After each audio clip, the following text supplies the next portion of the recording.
Chapter 3. Sunod, makikita natin siyang nagdadrive sa lungsod. Pero sinusundan sila. Classic na American action scene. Ang mga lalaki sumisigaw. Itigil niyo ang kotse o papatayin namin kayo. Natakot ang babae kasi may dala silang mga baril. Pero sabi niya, yan ang masaya. Maghanda ka. Nagmamakaawa ang babae. Pwede bang medyo bagalan mo lang? Pero ang sagot niya, kapag nahuli ako ng mga yan, patay ako. Ipinakita sa panel na may sumagot ng isang tawag. Si Mr. Lin Yue ang tumawag. Siya ang ating bida. Paalala niya sa sumagot, may traitor ka sa grupo mo. Kung hindi ka mag-iingat, matatalo ka sa pustahan. Nagulat ang babae sa linya. Sino ka? At paano mo nalaman ang tungkol sa pustahan? Kalmado niyang sagot, may mga source ako. Gusto mo bang malaman ang tungkol sa kapatid mo? Padalhan mo ko ng tao sa baba ng opisina mo sa loob ng kalahating oras. Mag-uusap tayo ng personal. Gustong malaman ng babae kung sino siya pero bigla na lang naputol ang linya.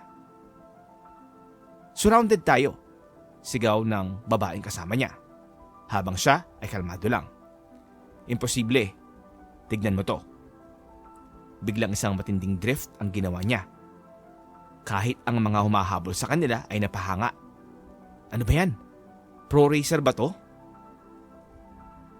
Makalipas ang ilang oras, nakarating sila sa bahay ng babae. Napatingin siya sa gilid. Paano mo nalaman kung saan ako nakatira? Alam mo, wag na. Sasabihin mo na naman na nabuhay ka ng 1,000 years, di ba?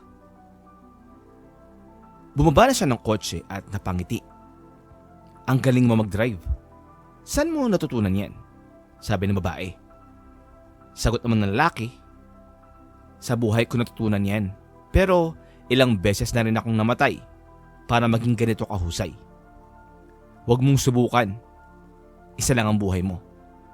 Tumawa ang babae. Tigilan mo ako. Nakuha mo nga ang number ko pero huwag kang umasa na tatawagan kita ha. Bago pa siya makapagpatuloy, bigla na lang umalis ang ating bida. Ang bastos talaga. Ginawa niya akong tanga buong gabi tapos ngayon, gusto niya pa ng tawag? Sigurado akong may kinalaman dito ang kaibigan ko. Kung hindi niya malalaman kung saan ako nakatira. Kakausapin ko siya. Hindi ka makakataka sa akin. Makaraan ng kalahating oras, makikita natin si Lee Rubing, isang kilalang entrepreneur sa Dongji City na may komplikadong background. Ang kapatid niyang lalaki ay may kakayahang sirain ang buong East China. Dumating na ang ating bida. Ang ganda talaga ng babaeng to. Ang dami naming pinagdaanan, bulong niya. Nasa loob na siya ng opisina at sinabi ng babae sa lalaking kasama niya, bumaba ka muna. May dala na siyang impormasyon tungkol sa lalaki. May kapatid kang high schooler na si Yua. Galing kayo sa simpleng pamilya. Napangiti siya. Ang galing mo ha. Ang dami mong nahanap gamit lang ang numero ko. Pinunit niya ang papel at tinanong, mukha kang ordinaryo, pero kung wala mong pustahan, sino ka ba talaga? Sagot niya, hindi ako simpleng tao. Lumapit siya at sinabing, marami akong alam na gusto mong malaman. Tulad ng traidor na nasa paligid mo. Bigyan mo ako ng 10 million at sasabihin ko sa'yo kung sino to. Biglang inilabas ng babae ang kamay niya mula sa ilalim ng mesa. May hawak siyang baril. Dapat ba kitang pagkatiwalaan? Kung hindi ka magpapaliwanag, hindi ka makakalabas dito ng buhay. Kalmado lang ang ating bida. Inalabas ang isang bala mula sa bulsa. Kung wala ito, paano mo ako babarilin? Chapter 4. Anong nangyari? Paano mo nagawa yun? Tanong niya habang napagtanto na walang bala ang kanyang baril. Wala nang bala. Nasa ilalim ng desk ko yun. Paano mo natanggal ang magazine? Ngumiti si Lin Yue. Sabi ko naman sa'yo, matalino akong negosyante. At kung paano ko natanggal ang magazine, bahagi yan ng katalinuhan ko. Ngayon, Ms. Lee Rubing, magtiwala ka sa kakayahan kong magkalap ng impormasyon. Inielok niya ang kanyang kamay na simbolo ng imbitasyon. Hindi ko intensyong manakit. Narito ako para sa pera, paliwanag niya. Ngunit alam niyang taktika lang ito para pababain ang psychological defenses niya. Ano pa ang alam mo? Tanong ni Lee Rubing. Ngumiti si Lin Yue at sumagot. Alam kong ikaw ang panganay na anak ng pamilyang Lee. Dahil babae ka, gusto mong patunayan na kaya ng mga babae maging mas malakas kaysa sa mga lalaki. Lalo na sa negosyo. Pero hindi mo matatakasan ang sumpang maging nasa anino lamang ng kapatid mong lalaki. Ang mama mo ang laging tumutulong sa iyo. Pero pagkatapos niyang mag-divorce sa tatay mo, nagsimula siyang makapag-date sa ibang lalaki. Minsan pa nga, nagbantang papatayin ka kung hindi mo papakasalan si Ding Rulong. Napatingin si Lee Rubing, nag-iinit ang ulo. Gusto mong tumakas noon, pero hindi mo na magawa dahil iniisip mo ang mama mo. Para makatakas kay Ding Rulong, ay nagkaroon ka ng 3 peking boyfriend. Pero nagdusa silang lahat. Ang una, nagpakamatay. Ang pangalawa, napunta sa mental hospital. At ang pangatlo, nakulong ng habang buhay. Ngayon, natakot na ang mga lalaki na lumapit sa iyo. Para makatakas sa kasal na ito, ikaw at si Ding Rulong ay gumawa ng lihim na pustahan.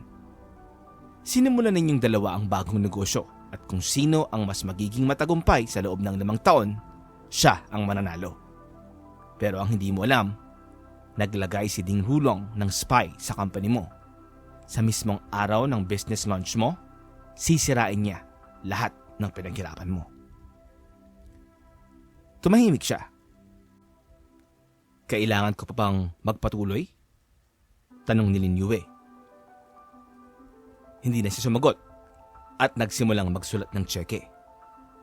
Sino ang traidor? Tanong niya. Biglang may kumatok sa pinto. Pumasok ang isang lalaki na may dalang mga papel. Ms. Lee Rubing, kailangan mong pirmahan ang mga dokumentong ito, sabi ng lalaki. Biglang hinablot ni Lin Yue ang ulo nito at ibinagsak sa mesa. Siya ang traidor, sigaw niya. Nagulat ang lalaki. Anong sinasabi mo? Kalma lang ang mukha ni Lin Yue.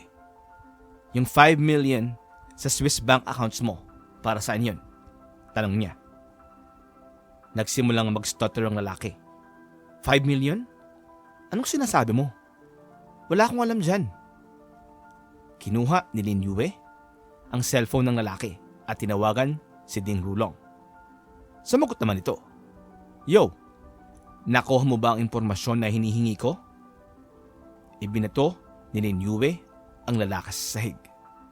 Tama na, sabi niya. Lumapit si Lee Rubing sa lalaki. Marami kang kinita sa mga taon na nagtrabaho ka sa akin. At ilan sa mga iyon, patago pa. Hindi ko na pinersonal yon dahil matagal ka nang nasa tabi ko. Pero hindi ko alam. Hindi ko akalain na ipagkakanuno mo ko. Para lang sa 5 million. Nagsimula nang magmakaawa ang lalaki. Umiiyak at tumutukod sa sahig. Miss, oo, tinanggap ko ang pera. Pero kailangan kong sabihin sa'yo. Biglang sumingit si Lin Yue. Hindi gusto ng mama mo na pakasalan mo si Ding Rulong. Pero pinilit siya ng lolo mo. Sinabi ni Ding Rulong na sabihin ito dahil alam niyang mahina ang loob mo pagdating sa mama mo. Huwag kang maniwala sa kanya. Tumingin si Lee Rubing kay Lin Yue. Galit na galit. Ikaw na ang magdesisyon kung ano ang gagawin sa kanya, sabi nito. Pumikit si Lu Rubing at sinabing, "Lumayas ka. Ayoko nang makita ang mukha mo." Nagpasalamat ang lalaki at mabilis na tumakbo palabas. "Akala ko papatayin mo na siya," sabi din ni Yue. "Mas pinili kong hindi madumihan ang kamay ko. Mamaya ay doon na siya matutulog sa ilalim ng ilog," sagot ni Li Rubing habang malamig ang boses. "Duda pa rin ako sa'yo. Sa tingin ko pinadala ka lang ni Ding Rulong at baka pawn ka lang niya para paniwalain ako," sambit niya kay Lin Yue. Umiling si Lin Yue. "Napaka-suspicious mo naman. Pero may paraan akong masagot lahat ng tanong mo para patunayan sa'yo na hindi ako pawn." "Anong paraan?" "Simple lang." Ngumiti si Lin Yue at sinabing, "Hayaan mong maging peking boyfriend mo ako."